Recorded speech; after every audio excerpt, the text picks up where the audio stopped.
بسم اللہ الرحمن الرحیم۔ السلام علیکم۔ ذی الحج کے مہینے کی کیا فضیلت ہے؟ اس کے ابتدائی دنوں میں کون کون سے اعمال کرنے چاہئیں؟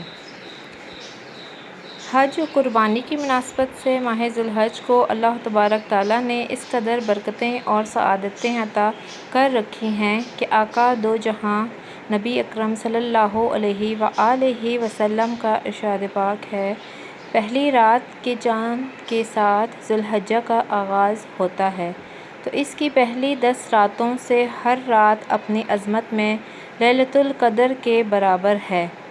لیلۃ القدر کی مناسبت سے جہاں ماہ رمضان المبارک کو منفرد شان والی ایک رات لیلۃ القدر نصیب ہوئی ہے، جس کے اندر چند ساعتیں اللہ کے بندوں کی مغفرت و بخشش کا سامان لیے ہوئے وارد ہوئی ہیں، اور جن میں اخلاص کے ساتھ بندہ اپنے رب سے جو بھی شے طلب کرتا ہے وہ اسے عطا کر دی جاتی ہے۔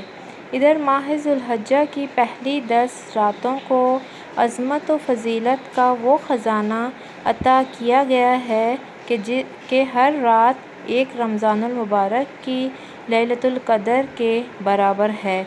جس طرح رمضان المبارک کی برکتوں کو سمیٹ کر عید الفطر میں رکھ دیا جاتا ہے، اسی دن کو خوشی کے دن کے طور پر مقرر کر دیا گیا ہے۔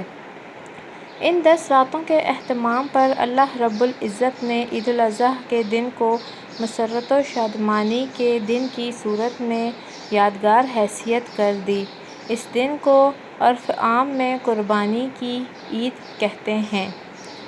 حضرت عبداللہ بن عباس رضی اللہ تعالیٰ عنہ سے روایت ہے کہ رسول اللہ صلی اللہ علیہ وآلہ وسلم نے فرمایا، ان 10 دنوں عشرہ ذی الحجہ میں اللہ تعالیٰ کے حضور نیک عمل جتنا پسندیدہ و محبوب ہے، کسی اور دن میں اتنا پسندیدہ و محبوب تر نہیں۔ صحابہ کرام نے عرض کی، یا رسول اللہ صلی اللہ علیہ وآلہ وسلم، اللہ کے راستے میں جہاد بھی نہیں؟ فرمایا، جہاد فی سبیل اللہ بھی نہیں، ہاں وہ شخص جو اپنی جان و مال کے ساتھ نکلا اور کچھ لے کر گھر نہ لوٹا۔ ویڈیو کو لائک کریں اور چینل کو سبسکرائب کریں۔